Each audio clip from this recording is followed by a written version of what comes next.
آج دو جگہوں پہ اسلام آباد کی جو 3 حلقے ہیں NA46, NA47 اور NA48 جس میں PTI کے سپورٹڈ کینڈیڈیٹس سید محمد علی بخاری صاحب, شعیب شاہین صاحب اور عامر مغل صاحب نے تقریباً 50,000 سے زائد ووٹس کی لیڈ سے ہر حلقہ جیتا ہے. اس سے متعلق کیسز ٹیک اپ ہوئے, پہلے ہائی کورٹ میں انٹرا کورٹ اپیل, جس میں ہائی کورٹ کے ڈویژن بینچ نے جو نوٹیفکیشن الیکشن کمیشن کی طرف سے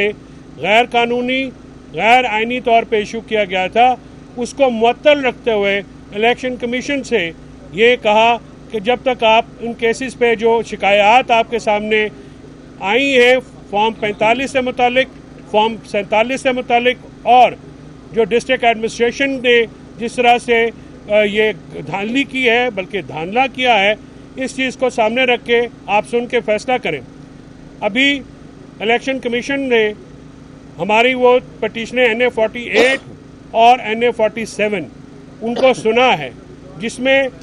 جو علی بخاری صاحب کے ساتھ ساتھ مصطفیٰ نواز کھوکھر صاحب جو کہ کنٹیسٹنگ کینڈیڈیٹ تھے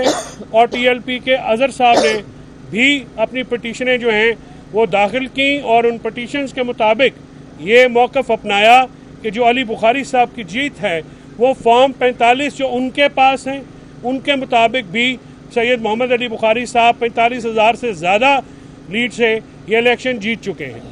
مزے کی بات یہ ہے کہ صرف جو فارم 47 تیار کیا گیا ہے جو کہ ٹیمپرڈ ہے, بوگس ہے, اور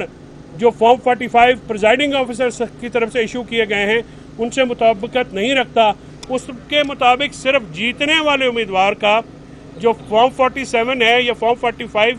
وہ ڈیفرنٹ ہے. باقی تمام کینڈیڈیٹ جنہوں نے الیکشن لڑا ان کو ایک ہی فارم 45 ایشو کیا گیا, جس کے مطابق جو PTI کے کینڈیڈیٹ سے تینوں حلقوں سے اسلام آباد سے بھاری مارجن سے جو ہیں وہ اپنا کامیاب ہو چکے ہیں. ہم نے الیکشن کمیشن سے آج یہ بھی استدعا کی ہے کہ ڈسکا کیس میں علی اسجد ملک کیس جو کہ ڈسکا کیس کہلاتا ہے, جس میں آفیسرز نے جنہوں نے اس وقت کا رزلٹ الیکشن چینج کیا, میٹیریلی افیکٹ کیا, ان کے خلاف تادیبی کارروائی کی جائے, ان کے خلاف کرمنل پروسیڈنگ سے آغاز کیا جائے. اس کے ساتھ ساتھ کنٹمپٹ اپلیکیشنز بھی آج فائل کر دی گئی ہیں کہ جو الیکشن کمیشن جو ہے اور ان کو بھی باور کرایا گیا ہے کہ آپ اپنے اسٹے آرڈر کے خلاف جو نوٹیفکیشن آپ نے ایشو کی ہے اس کی کوئی قانونی حیثیت نہیں ہے. تو مجھے بڑی امید ہے کہ جتنا ریکارڈ جو ہم نے پیش کیا ہے فارم 45 اس کو کسی کنٹیسٹنگ کینڈیڈیٹ نے ریجیکٹ نہیں کیا ہے, اور وہی فارم 45 ایکسیپٹ کیے ہیں جو کہ ہم نے پیش کیے ہیں. تو مجھے امید ہے کہ ہم جو ہے ان تینوں حلقوں میں سے انشاءاللہ, اور سید محمد علی بخاری صاحب کا انشاءاللہ جو الیکشن ہے وہ ہمیں لوگوں کا مینڈیٹ واپس ملے گا. جو ڈاکہ زنی ہوئی ایک براڈ ڈے لائٹ میں جس طرح سے رزلٹ چینج کیے گئے, انشاءاللہ اللہ تعالیٰ کی نصرت سے وہ چینج ہوں گے اور لوگوں کا اقتدار لوگوں کے پاس واپس آئے گا. محمد علی بخاری صاحب. جی, اعوذ باللہ من الشیطان الرجیم, بسم اللہ الرحمن الرحیم. جیسے آپ کو پتہ ہے جی کہ ہمارا NA48 سے میں کینڈیڈیٹ تھا, اور الحمدللہ ہم PTI کے کینڈیڈیٹ ہونے کے ساتھ 45,000 ووٹ کی کمپریہنسو وکٹری آئی ہماری, اور جس کے اوپر دیکھا گیا کہ رات کو کیسے شبخون مارا گیا اور جو انلیگل ایکٹیویٹیز کی گئیں,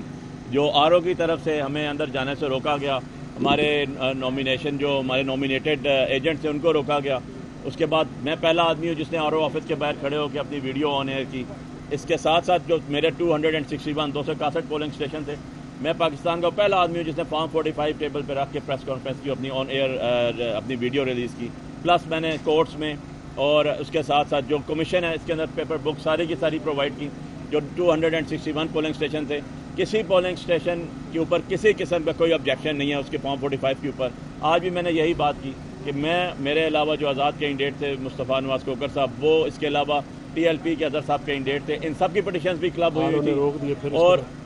اس کے بعد جو ہے وہ ساری پٹیشنز یہاں پر موجود ہیں. RO کے آفس میں اس نے ہمیں نہیں جانے دیا کسی کو بھی, اور آئی ڈونٹ نو کون سے فارم 45 لے کر آیا, وہ آج تک نہیں نظر آئے. آج 8 تاریخ سے لے کے آج 21 تاریخ ہو گئی ہے, آج تک کسی بھی جگہ کوئی فارم 45 جو ریٹرن کینڈیڈیٹ بتائے گئے ہیں ان کا نہ میڈیا پہ آیا, نہ کسی سوشل میڈیا پہ آیا, نہ ان کا آپ لوگوں کو پتہ چلا, نہ کمیشن کے سامنے آیا, نہ الیکشن کمیشن کے سامنے آیا. بلکہ الیکشن کمیشن نے تو آج یہ بھی کہا ان کے پاس نہیں ہے, آپ ان کو دے دیں. تو ہم نے کہا جی ہم نے تو سب کو دیے ہوئے ہیں. اب جس بیسس کے اوپر فارم 45 کے اوپر فارم 47 ایشو ہوتا ہے اور اس کے بعد فارم 48 49 اور نوٹیفیکیشن وہ ہے ہی کوئی نہیں ان کے پاس. اب یہ کیسے ہوا؟ آر او آنے سے گریز کرتا ہے. ہر دفعہ ہم نے کہا جی آر او کو بلائیں, میں شکل تو دیکھ لوں ایک دفعہ اس کی, آج تک تو وہ سامنے نہیں آیا کہ کس طرح اس نے یہ مینج کیا, کہاں سے اس کے پاس فارم 45 ہے, کیسے اس نے ساری چیزیں کی. لیکن جواب تھا نہیں, ہمیں نہیں پتہ. اب ان کو پتہ نہیں, وہ ان کو جتا بھی دیا گیا, کسی جگہ آن ریکارڈ کچھ بھی نہیں آ رہا. جو اس کی رپورٹ آئی جس کو اس نے مانگی تھی وہ بھی رپورٹ دیکھ لیں, اس کے اندر بھی یہ چیزیں واضح کلیئر ہو رہی ہیں. سو اتنی زیادہ ایمبیگوٹی اور لوگوں کے اوپر جو لوگوں کے ووٹس اور اس کے رائٹ کے اوپر جو انہوں نے شبکون مارا ہے, یہ تو چھپ نہیں سکتا. اور اسلام آباد ہائی کورٹ نے بھی آج اپنا جب ڈسپوز آف کی ہماری آئی سی اے, اس کے اندر یہ لکھا کہ ان کا نوٹیفیکیشن معطل ہے اور ٹل دا ڈیسیجن آف ای سی پی وہ معطل ہی رہے گا. سو میں بھی امید کرتا ہوں ای سی پی سے بھی, ان کے ممبران سے بھی, جنہوں نے کمپریہنسو آج پیشنس ہیئرنگ دی اور سنا, کہ وہ انصاف کے تقاضے پورے کریں گے. اور جو چیز ان کے سامنے ہے ہی نہیں آج تک, ابھی ہم آرگومنٹس کر کے آئے ہیں, جو رسپونڈنٹ نمبر 2 تھے, جن کو جو ہارے ہوئے الیکشن تھے, جن کو زبردستی جتایا گیا, گھر سے بلا کے فون کر کے ان کو جتایا گیا, ان کی طرف سے آن ریکارڈ کوئی فارم 45 میں پوری ذمہ داری سے کہہ رہا ہوں ای سی پی کے پاس موجود نہیں ہے. نہ ہی آر او کے آفس سے کوئی آیا, کیونکہ ہم نے اٹیسٹڈ کاپیز بھی اس کی مانگی. آر او ای سی پی میں بھی ہم نے